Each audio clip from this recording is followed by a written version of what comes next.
Bueno, Badía, Juan Alberto. Juan Alberto Badía. Ya me saqué esto porque anda todo bien. ¿Cómo andás? ¿Bien? Bien, Lalo, ¿vos? Bien. Che, ¿sabés qué? ¿Vos sos animal de radio también? Sí, definitivamente. Soy animal de radio.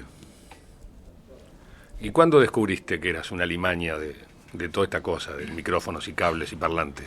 Cuando mi viejo se asustó, supongo, cuando mi viejo empezó a saber que iba a ser animal de radio, y empezó a tratar de que no lo fuese, a buscarme. Me acuerdo cuando se puso a estudiar Derecho conmigo, en la facultad se dormía, por viejo hacía 3 turnos, profesor de lice, iba a la facultad conmigo solo para despegarme de la cuestión de la radio. Y estuvo 3 años así, los 3 que estuve yo. Y cuando abandoné yo, abandonó él. Lo que quería decir es que él estaba únicamente tratando de sacarme esta cosa de la radio, ¿no? Hoy dirían que estaba haciendo el aguante. No quería, yo sé que no quería.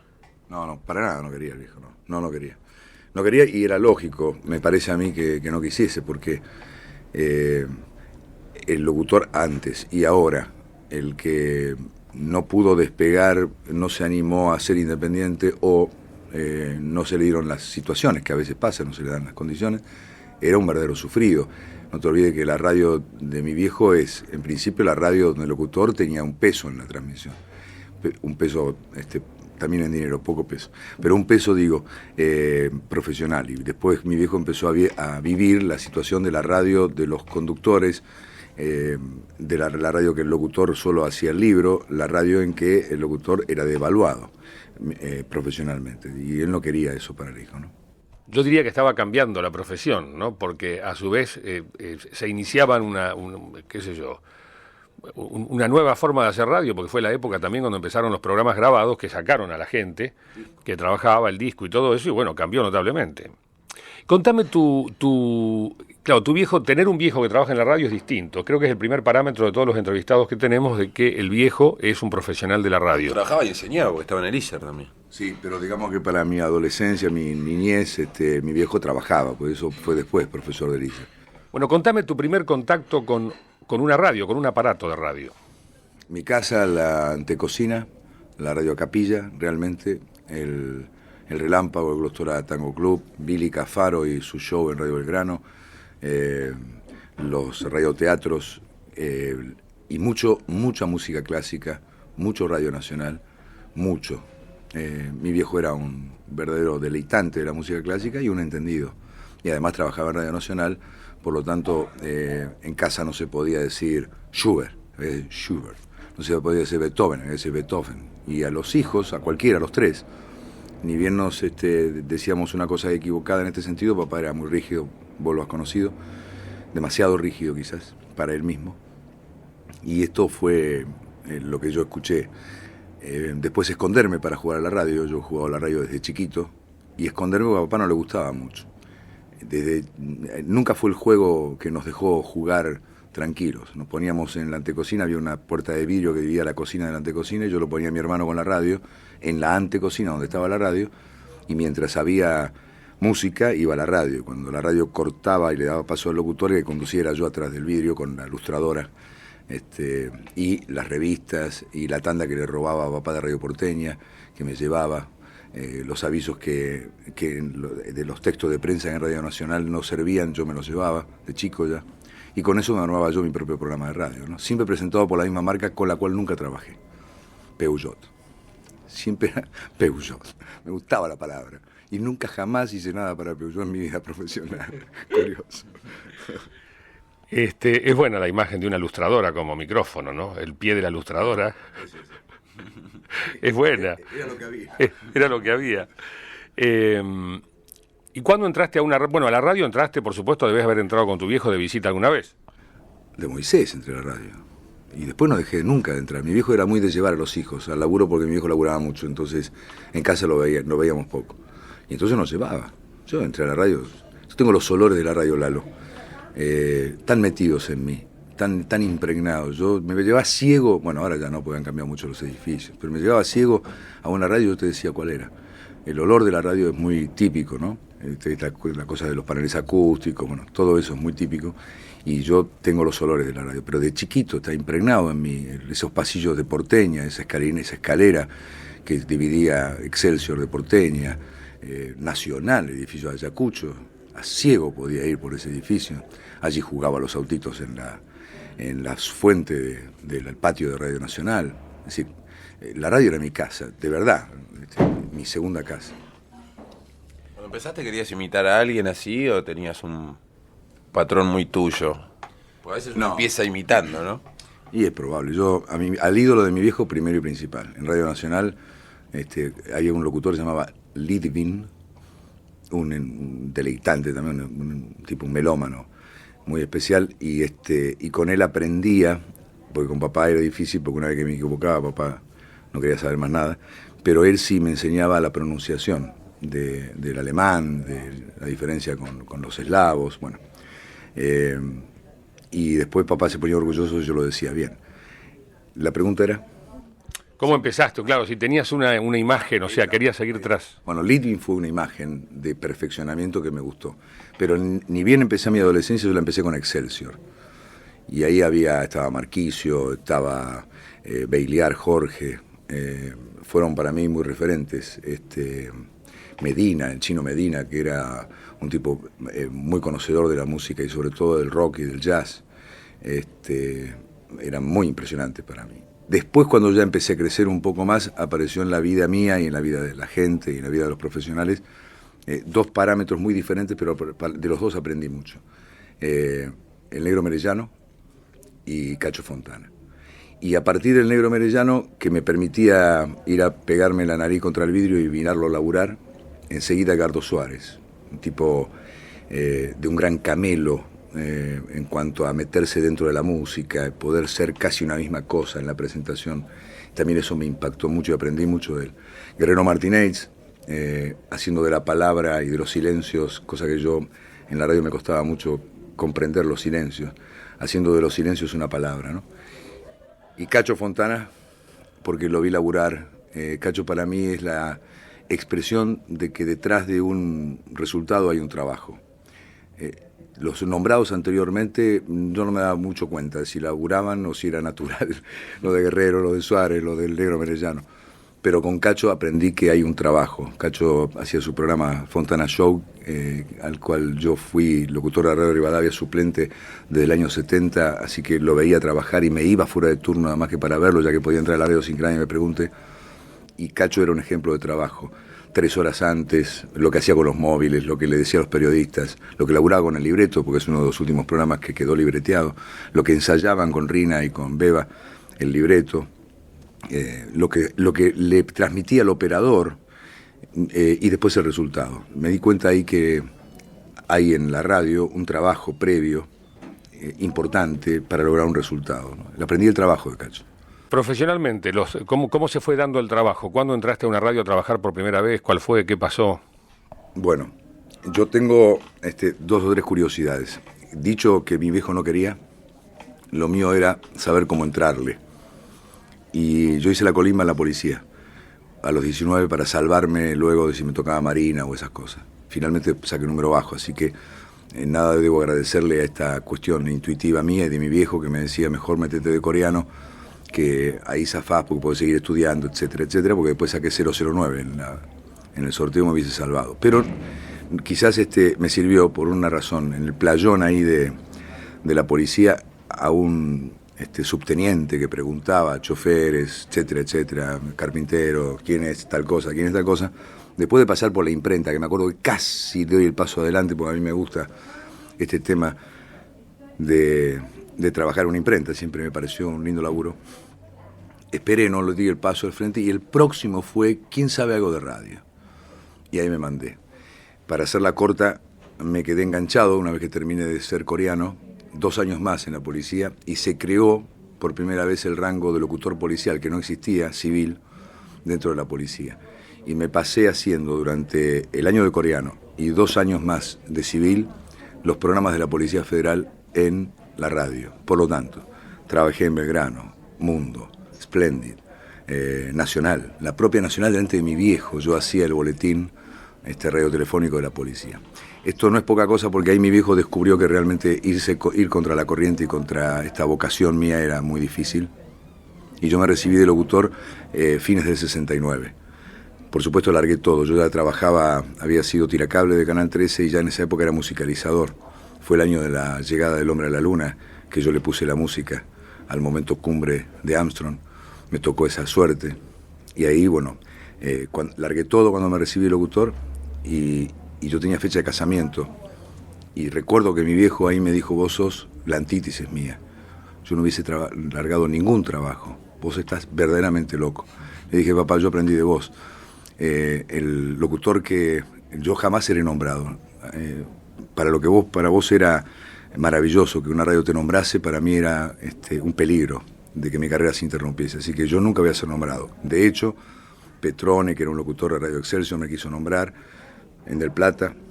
Le dije que no. Angelito Rojas en Rivadavia me quiso nombrar, le dije que no, pero mirá que vencen las suplencias, me voy. Nunca quise ser nombrado, me salió bien. El 1 de enero del 70 debuto, Radio Antártida, y el que me da el primer trabajo se llama Wilmar Caballero. Hoy en la Patagonia, en Ushuaia, un locutor interesante, un tipo que entre otras cosas hizo la presentación de Sui Generis en el 75. Digo. Bueno, Wilmar, vos te acordás más que yo, así yo me acuerdo muy poco, en realidad no estaba en Buenos Aires, entonces tuve referencia después. Fue el conductor de uno de los primeros pioneros programas de rock que se llamó Alternativa, que iba por Radio Mitre, creo. Sí, sin duda un personaje.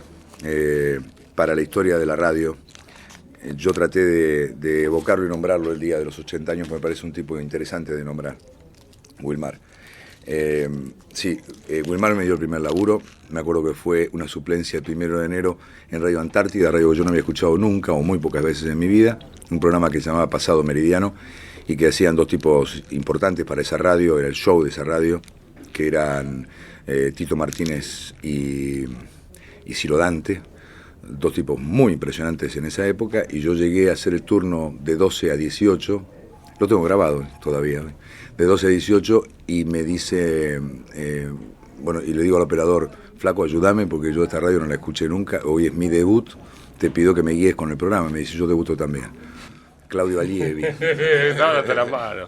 Además, esto confirma que el primer trabajo de cualquier locutor, a mí también me pasó, como dice Sturze, es el 24 de diciembre, o el 25, o el 31, o el 1 de enero. Ahí, si querés laburar, entra ahí, si no perdiste. El primer día del 2000 para vos también fue un día especial, eran 30 años de tu historia en radio. Tal cual. Después, no sé, yo te pesco con Flecha Juventud, imagínate. Sí. Yo te pesco ahí, pero antes hubo algunos laburos, Importante, porque ahí fue la señal de que algo conmigo iba a pasar en este medio, que estaba asignado por la suerte, que hay que tenerla también. Algo te tiene que acompañar. Y más allá del convencimiento, yo estaba súper convencido, pero digamos que algo te tenía que pasar. Y me pasó que entré a Rivadavia a hacer suplencias, que fui locutor de Carrizo, de Pinocho, Mareco, que fui locutor de la Oral Deportiva, de Carburando, que hacía las noches clásicas, el Rancho de Tulio, reemplazando al Negro Ferreiro, un locuturazo.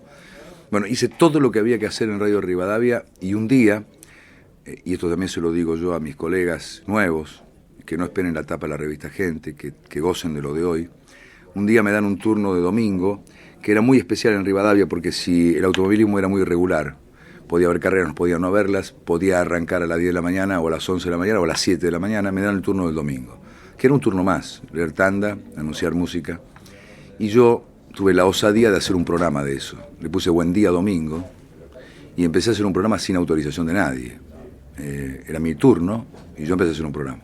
Un día el director de esa radio, a quien le debo mucho, el Bebe Fernández Cortés, me llama y me dice, pibe, me sienta en su despacho y me dice, lo escuché, porque yo los domingos hago asadito, cosas. Me dice, ¿quién es el que le produce el programa? Nadie. ¿De idea de quién es? Mía. Mira usted. Dice, ¿usted sabe que yo lo escucho y me da la impresión de que usted debería tener un programa en mi radio? Y le digo, usted no sabe lo que significa para mí, me parece bárbaro.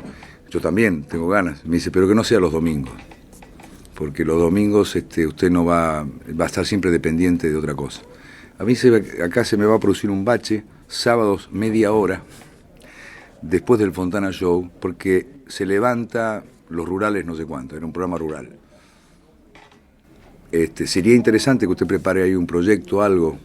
Eso sí, no tengo un peso a pagarle, así que arréglesela. Lo que le digo es que si trae un cliente, y yo, para mí era todo nuevo lo que me estaba diciendo este hombre, pero lo que me estaba diciendo era que les diese para adelante. Entonces me fui a ver a un tío de mi mujer que tenía una manufactura textil, que nunca había hecho publicidad en su vida, pero que el tipo le iba muy bien, un gallego que le iba fenómeno, en Libertad. Y el tipo, no, radio no, y Rivadavia, cariño, para la gente, la publicidad, que nunca había hecho publicidad, Rivadavia era una cosa. Y yo le dije a Regino García, que así se llamaba, le dije, mire Regino, hagamos una cosa, si usted vende lana, me paga, si no vende lana, no me paga. Yo estaba seguro, Rivadavia, sábado al mediodía, después del Fontana Show, no podía ser de otra manera. Me agarré a un chico, González Oronó, que cuando jugábamos a los locutores ya más grandes, él escribía textos, hoy está en Los Ángeles trabajando muy bien, también escribiendo. Y este chico me escribió unos textos para lana que parecían, bueno, no sabés lo que era, una belleza de texto, nada que ver con los avisos comunes. Y yo hice música con fibra, ese fue mi primer programa mío. Y música con fibra, escrito por González Oronó, iba al mediodía en Rivadavia, media hora lo auspiciaba Manufactura Textil Libertad con una lana inventada por mí, llamada Sunflower, para ver si alguien le iba a pedir a Regino García a sus locales la lana, Sunflower. Regino ni le avisó a nadie, este desafío mío ni le importó. Sin embargo, la repercusión de Rivadavia era impresionante, Sunflower empezó a ser pedida. Y Regino García estuvo 5 años conmigo y Música con Fibra llegó a durar hasta Flecha Juventud y se transformó en sábado de 2 horas. Y la anécdota que también cuento siempre porque me parece clave para los que puedan escuchar y estar queriéndose meter en este terreno, era que yo hacía un programa sin apertura para engancharlo a Cacho.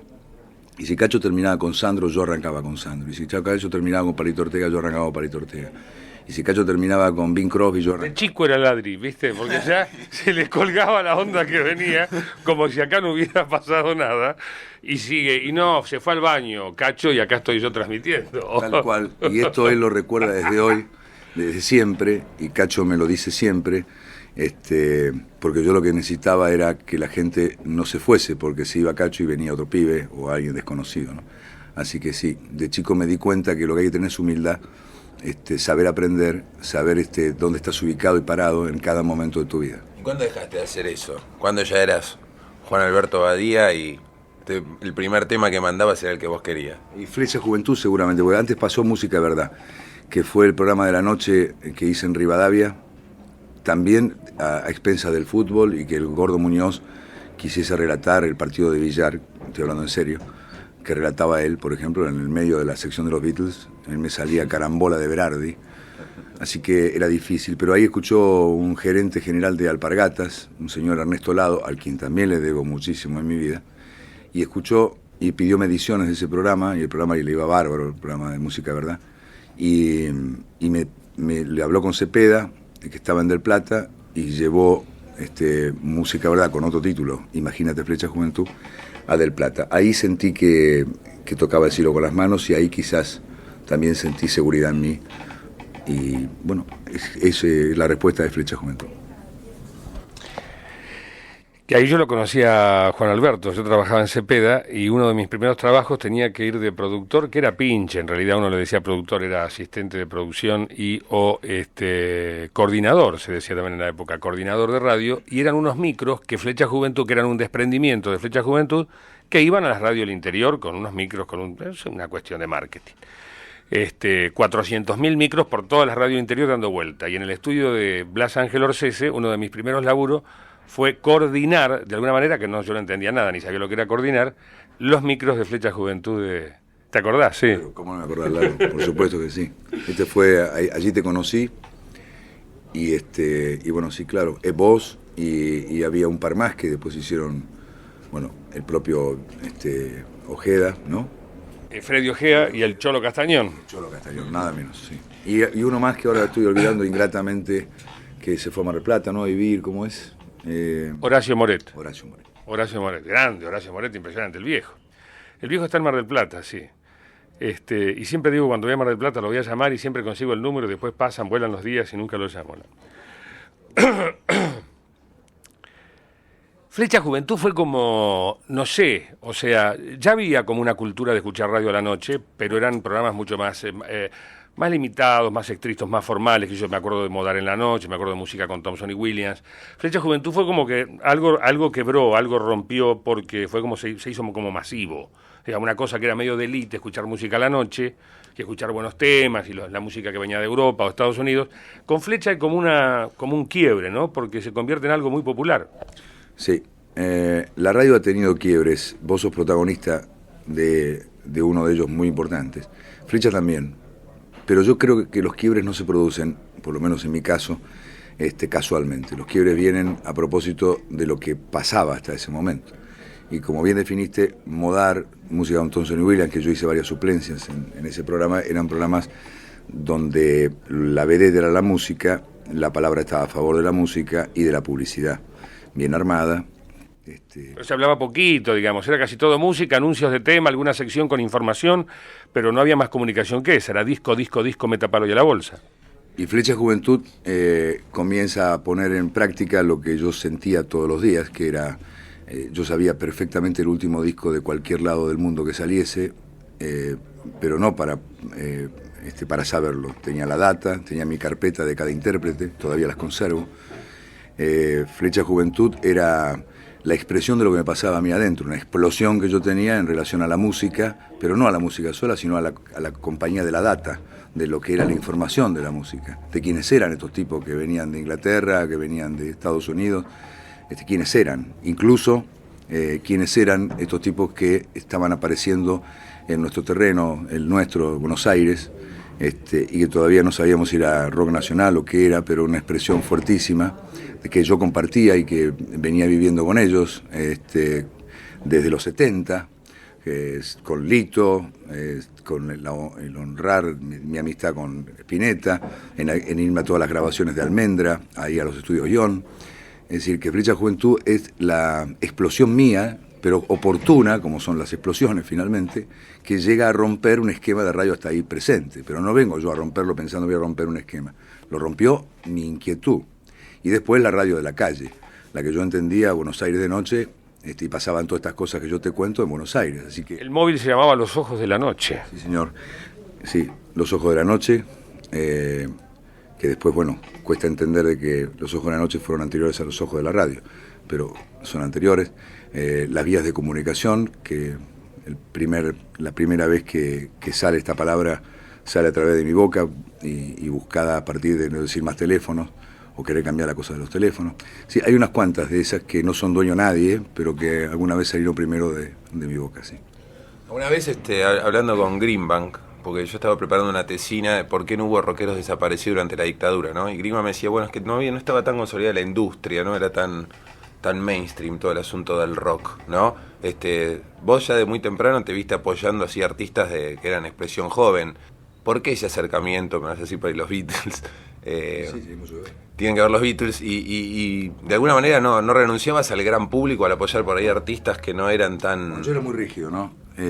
Tontamente rígido. Se lo decía a la Mona Jiménez el otro día, que dijo que en el programa de televisión que yo le hice el otro día, o que estuvo en mi programa de televisión, era la primera vez en tantos años que él era reporteado por mí, y con mucha ironía y con respetada para mí bronca. Me decía que su mamá le preguntaba todo el tiempo por qué no vas con Badía. Y yo le contesté en cámara, porque me parece que en estas horas es hora de sincerarse y decir en realidad lo que uno cree que es la verdad, ¿no? Yo era muy rígido. Mi viejo era muy rígido, yo era menos, pero yo era rígido. Para mí había un montón de música que yo no ponía en el aire. Un difusor de Reserve Víctor llamado Román, una vez me acuerdo me rompió una costilla, solamente por ponerme el dedo, porque yo no quería pasar un tema que él me había mandado. Jamás en mi vida vendí un disco, esto no es ninguna virtud, porque a nadie se le ha criticado por lo contrario, pero jamás en mi vida tuve un arreglo con una compañía discográfica, eso fue mi orgullo. Sin embargo fui un DJ bastante respetado, pero estas cosas quedan para mí, mi intimidad. El rock nacional tenía que ver con los Beatles, esta es la respuesta que te quiero dar, y yo tampoco sabía qué iba a pasar con eso. Nadie sabía. Cuando se despidió Sui Generis en el 75 y teníamos el móvil en directo, yo tengo toda la transmisión hecha en Radio del Plata, de ese día, yo no sabía qué iba a pasar, qué iba a ser Charly García después, ¿no? Fui el primer productor de Serú Girán, a propósito de Greenback, y lo llevé de secretario a Greenback, que no lo quería Charly porque decía que era mufa. Y como yo no sirvo para ser productor, después de mi fracaso del primer Obra Sanitaria, que se recordará por siempre, yo puse una orquesta ahí arriba del escenario, fue un bochorro, la gente silbaba, quedó Greenback con los chicos. Mi relación con estas cosas siempre han sido de toco y me voy, porque en realidad lo único que me importa a mí es tener el autor de adelante y poder hacer radio, y poder comunicarme con la gente y poder hacer las cosas que me gustan también en la televisión. El tema de los Beatles aparece, es decir, hay dos posibilidades, pienso. Una, que ya te coparon los Beatles y te metiste, o que por una cuestión profesional dijiste, bueno, vamos a empezar a pasar música de los Beatles porque esto pega, y después te entraste a meter y no pudiste salir, porque estabas re pegado. No, esto fue Ramos Mejía. Ramos Mejía es cuna de los Beatles, en algún sentido, porque ahí estaba el Beatles Fans Club, ahí estaba Poli Brenzoni Goday de presidenta.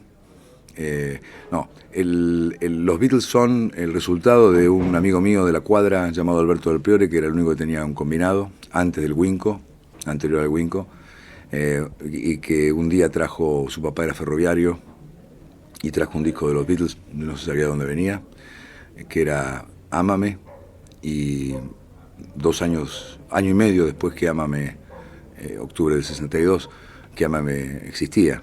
Y no, los Beatles eran el resultado, Ámame por lo menos, era el resultado que después de mi fanatismo por Presley, que yo ya era fanático de Presley, de haber bailado tanto y escuchado tanto a Polanca, Nel Sedaka y toda esta cosa que había en esa época, me pareció algo distinto, diferente.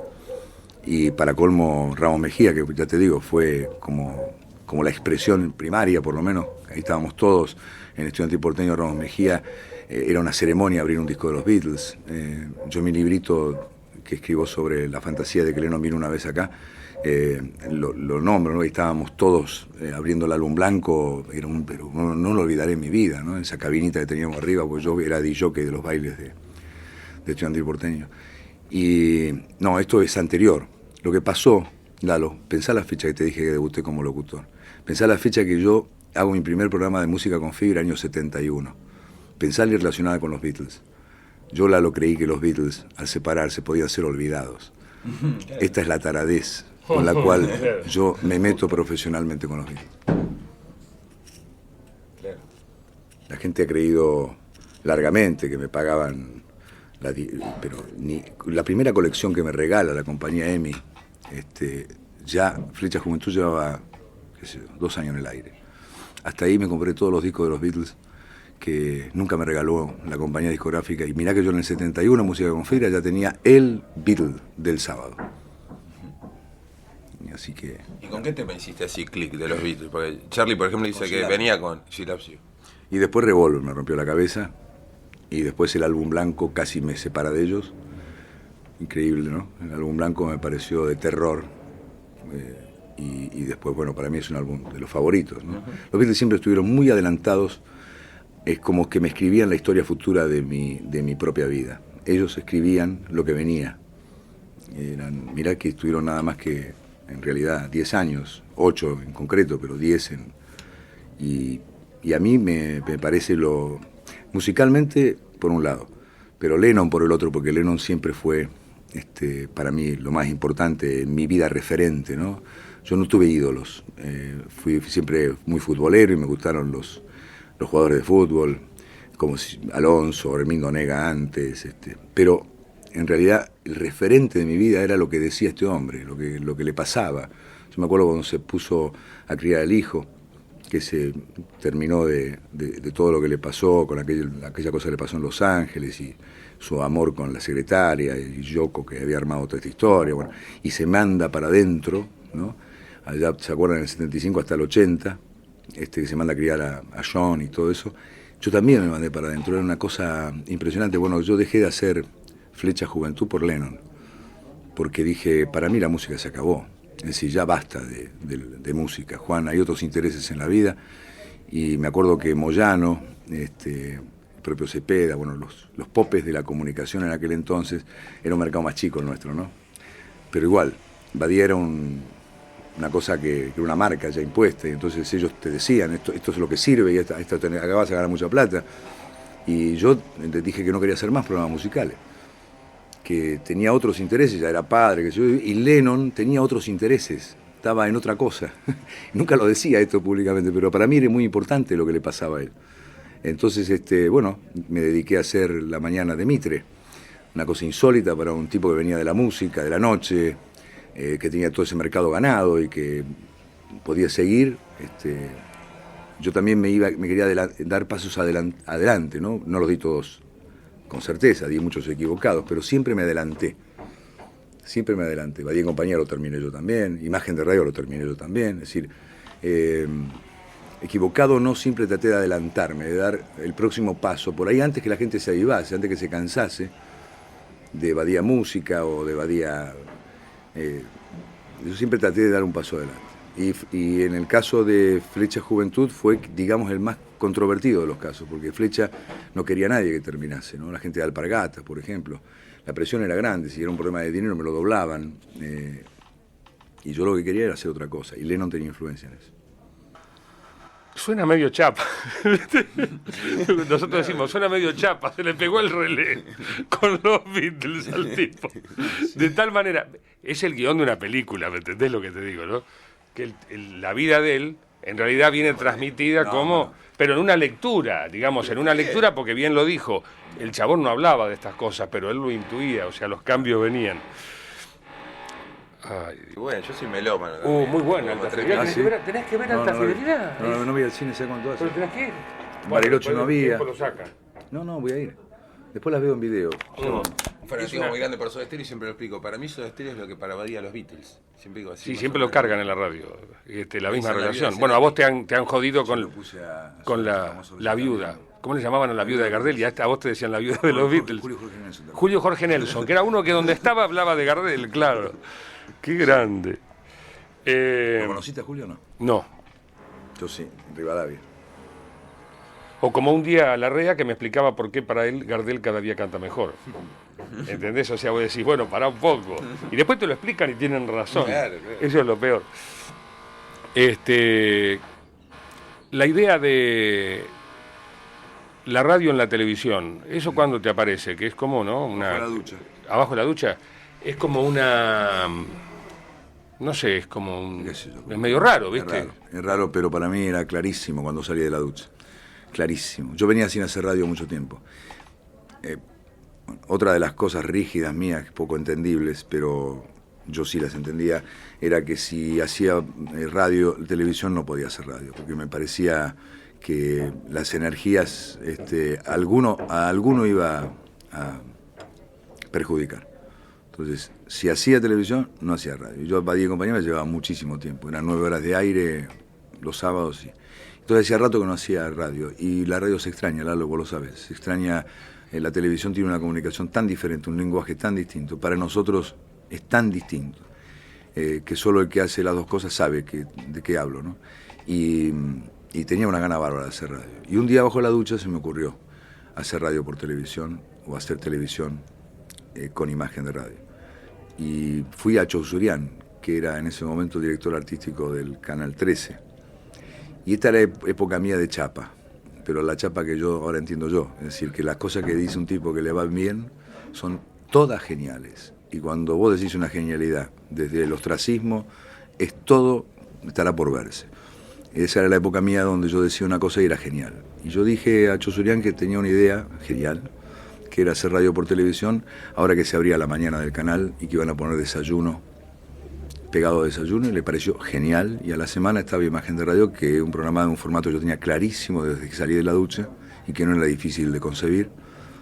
Y ahí agarré a una locutora de radio como a María Esther Sánchez, que ya había trabajado mucho conmigo, a Luisito Fuxan, y le dije a Silvina Chediek, que no había hecho nunca radio, que tenía que dar en este programa el enganche con la televisión.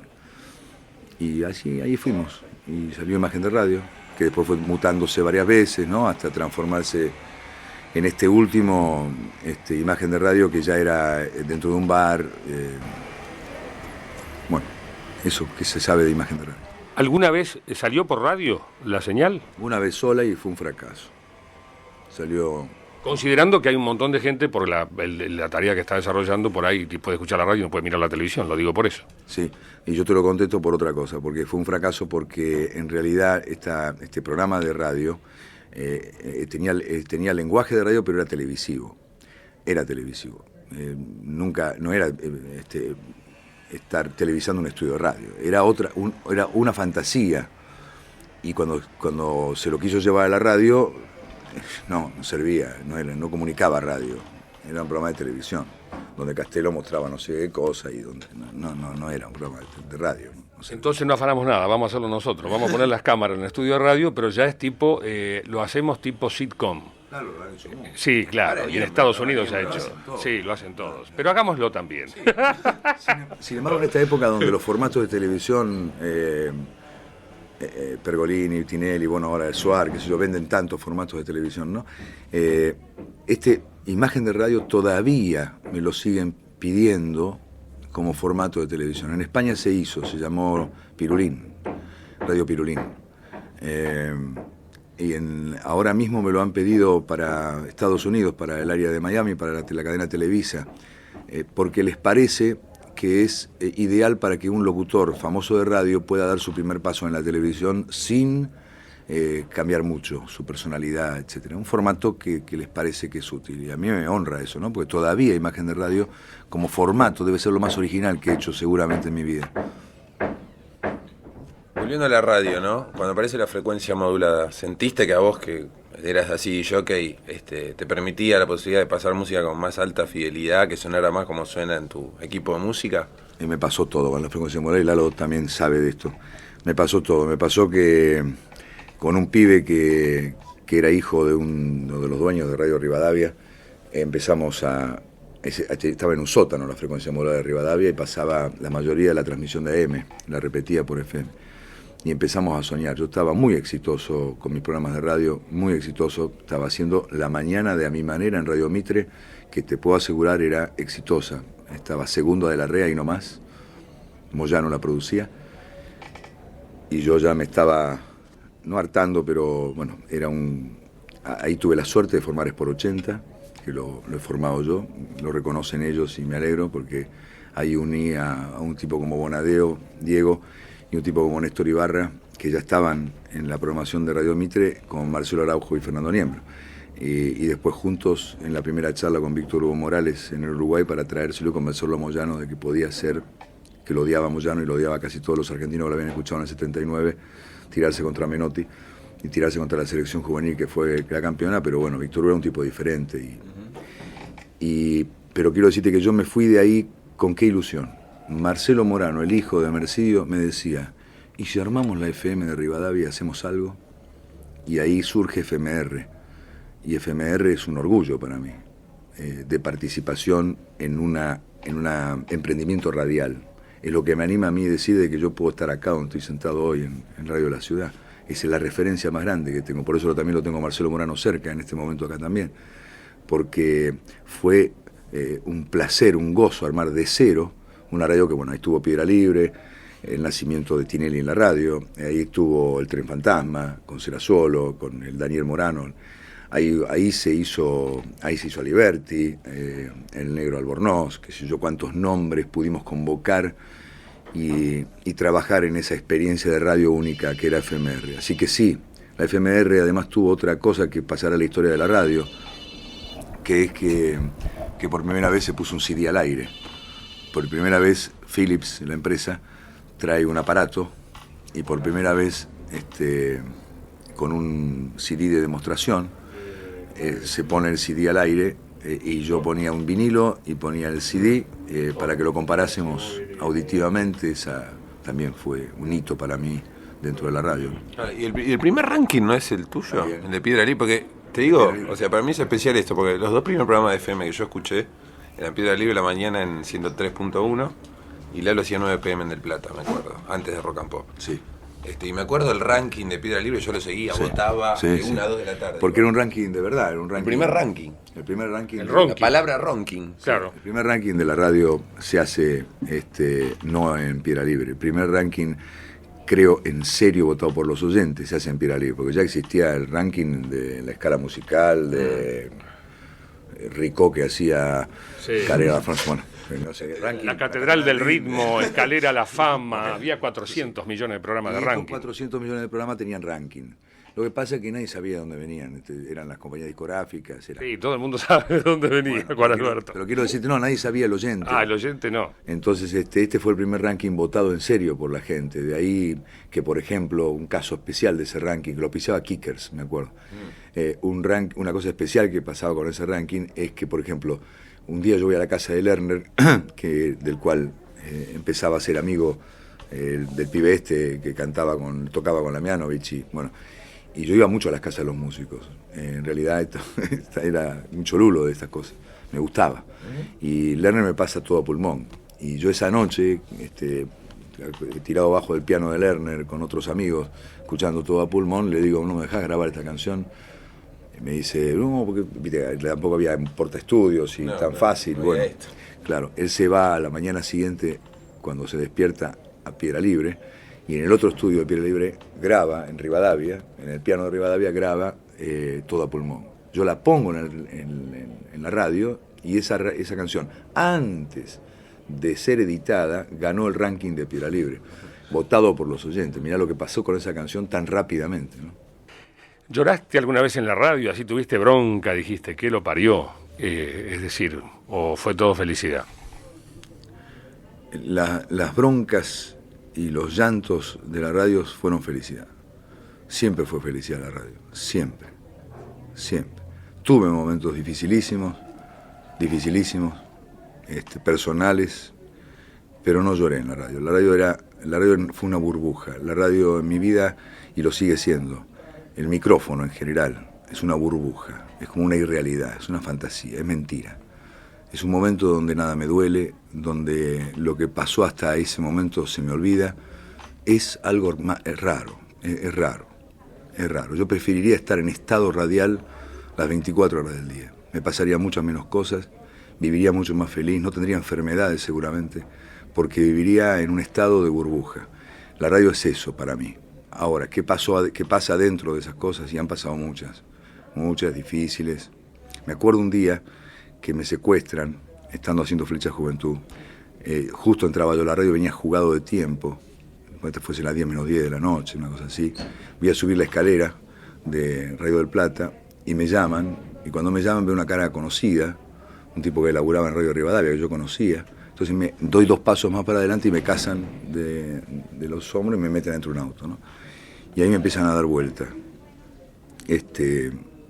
Diciéndome que se venía no era un golpe de Estado que me decían, sino una toma de decisiones del lado de la Marina, una depuración, y que el medio tenía que ser depurado, el radiofónico, y que yo era un tipo que bien hacía a la cuestión porque no vendía la música. Sabían cosas de mí por este tipo que estaba ahí también en el auto, y me hablaban y me daban vueltas, y que ayudase y que colaborase, y que yo 10:15 de la noche más o menos me largan y subo esa escalera de Radio del Plata temblando, porque no tenía, éramos pibes y además vivíamos en una burbuja, o por lo menos yo, algunas cosas no sabía, estaba muy preocupado en cara A y cara B, y me mandé a esa escalera, y cuando llegué y dije buenas noches, ¿qué tal? Y justifiqué mi entrada tarde, conté que me habían agarrado los hombros, me habían metido por radio, en la radio, donde para mí, y por esto viene la respuesta, hay mucha impunidad. Yo tengo impunidad. Tengo al testigo al otro que me está escuchando, y yo tengo impunidad. Yo puedo hablar, ser yo, ¿no? Cosa que en la televisión me costó mucho más. Pero en la radio, entonces, estos ejemplos de lo que me han pasado en la radio siempre se han transformado en cosas gratas, porque inmediatamente del otro lado apareció esa cosa que, bueno, ni sabes, estás hablándole a... Entonces aparecieron los que vinieron a decirme, a ponerme atención de que lo que estaba pasando, de lo que podía pasar, de que me abriese de esto, de que la radio ha sido siempre una burbuja para mí. ¿Tenía algo más? Yo creo que ha contado todo lo más importante. Sí.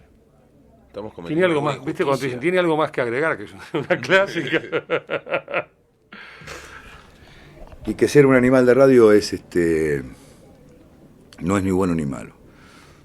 Pero no cualquiera es un animal de radio.